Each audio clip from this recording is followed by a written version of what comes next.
Well, thank you very much, ladies and gentlemen. I'm not sure if you've had lunch or just about to go, but I've got 10 slides in 10 minutes and the clock is ticking. So who is Alufer? Well, we are a private company. We've been through all the way through exploration, feasibility study, development, financing, and we're now the 10th largest bauxite mine in the world. So these slides are a little bit about the trials and tribulations that we've had and successes we've had in the last couple of years. Is this the button? So we were very pleased that we commissioned our project in August last year, August the 4th. We were on time, we were 9% under budget, and most importantly for us, we were LTI free, meant that we didn't injure anybody, or 5.5 million free man hours for a greenfield site in Guinea is really quite a record, and the team should be very proud of themselves. In terms of resources, at the bottom of that slide, you'll see we own two deposits, Bel Air, which is right on the coast with its competitive cost advantages, with Larbe, which is obviously logistically more challenging, but combined there, we've got over 2.5 billion tonnes of very high-grade bauxite, which makes us the third largest resource bauxite owner in the world. Moving on to what we did in 2016, we secured a $205 million financing, which we were pretty proud of. 2016 was a pretty tough year for the mining sector. Guinea, which is a non-investment grade country, bauxite, which doesn't have a terminal pricing market, and for Alufer, which was a junior miner, private with no history and track record.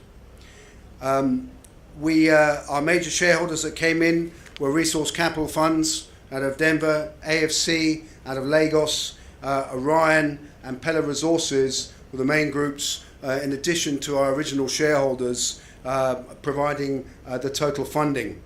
It was broken down at $125 million worth of straight equity and convertible loan notes, which is effectively equity, and $80 million worth of debt. A little bit about the bauxite market. For those of you who don't know it, 5 tons of bauxite makes 2 tons of alumina and 1 ton of aluminium.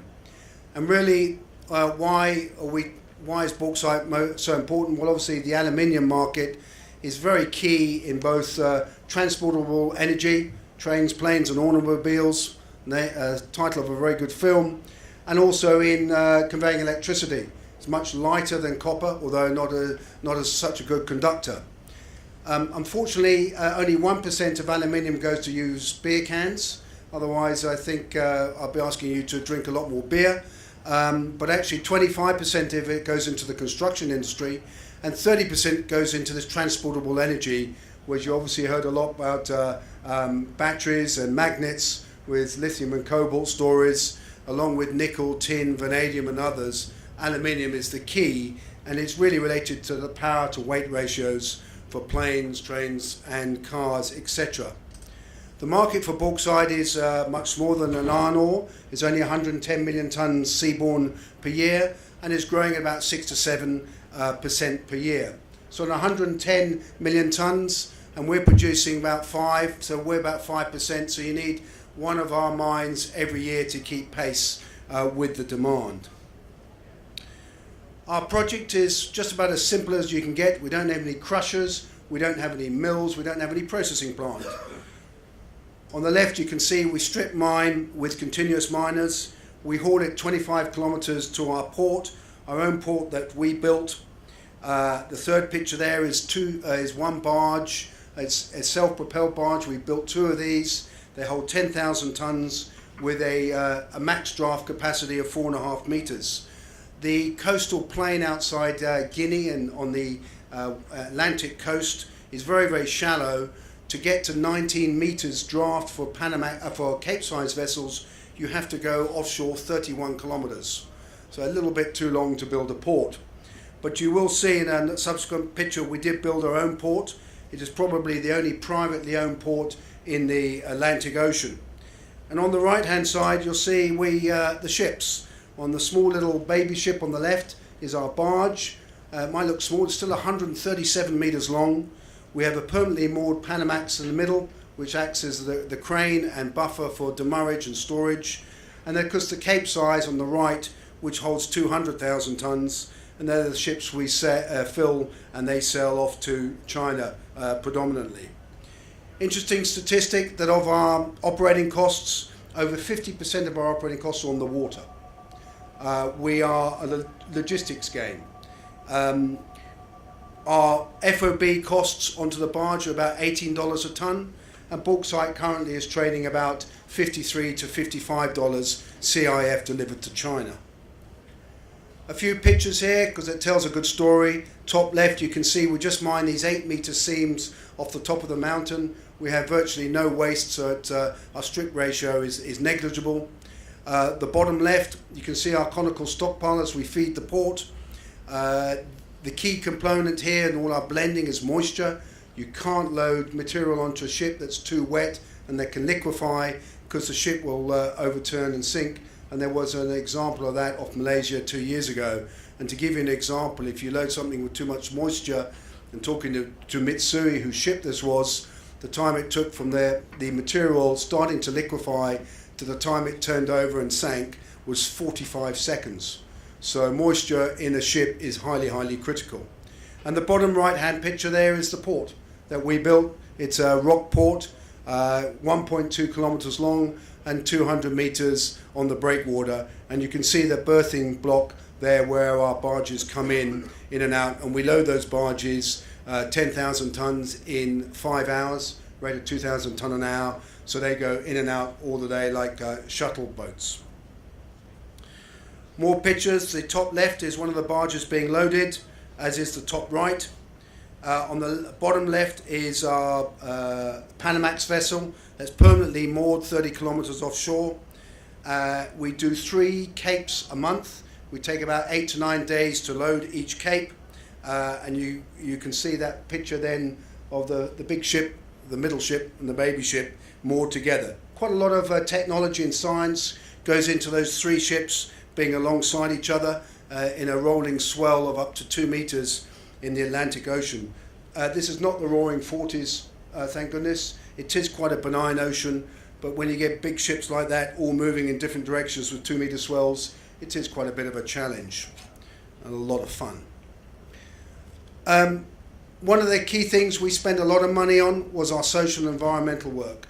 During the project we spent over $6 million during construction phase. If we don't succeed with our communities and our social license to operate in remote areas, we will fail, as will many other companies. You can do this in mines near big grown-up areas because you can survive that way. And I have a motto that communities are permanent and politicians are temporary. It's very true. If you keep the communities happy, the politicians don't worry you. If the communities get upset, I get a call from the minister. So we pay a lot of attention to our work with all the people. And that's not only the right thing to do, we have a duty to do it. We did adopt the IFC performance standards because we're junior, so we wanted to set the best principles. We're audited every 6 months externally and we're 99% compliant with all the IFC standards. And you can see there that we've had meetings with 20,000 locals during the course of the construction.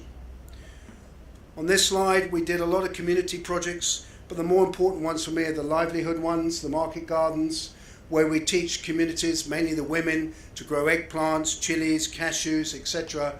And we buy 25% of the product and we teach them to sell 75% to be sustainable and a business in their own right. And to give you an idea, we just helped them do pineapples, planting 30,000 pineapples. That's how many we did. And when they're grown, it takes 18 months for a pineapple to grow. For those of you who didn't know that, I didn't. And that means they can sell those for 40 cents each. My last 2 slides, the next 30 seconds, is we have a lot of training going on. Managing expectations of the communities is really difficult. There's 25,000 on our license area. They all want a job, and they all want that job for life, or they all want to be trained. We can't do that, and we have to explain to them why we can't. But we do employ over 95% of our workforce is Guinean, and we're promoting from within. We've got 50% of our management team is Guineans, and that is the right thing to do. And this company in Guinea should be run by Guineans all the way through in the years to come. So what next? My last slide. That is actually the Atlantic Ocean. And we've done our construction, we've done our ramp up. We announced today that we've reached commercial production in the press release we just put out. We're now looking to grow the company and use the platform we've got with an excellent team, both in construction and operations, to take the company into the next phase. Thank you all very much for your last 10 minutes.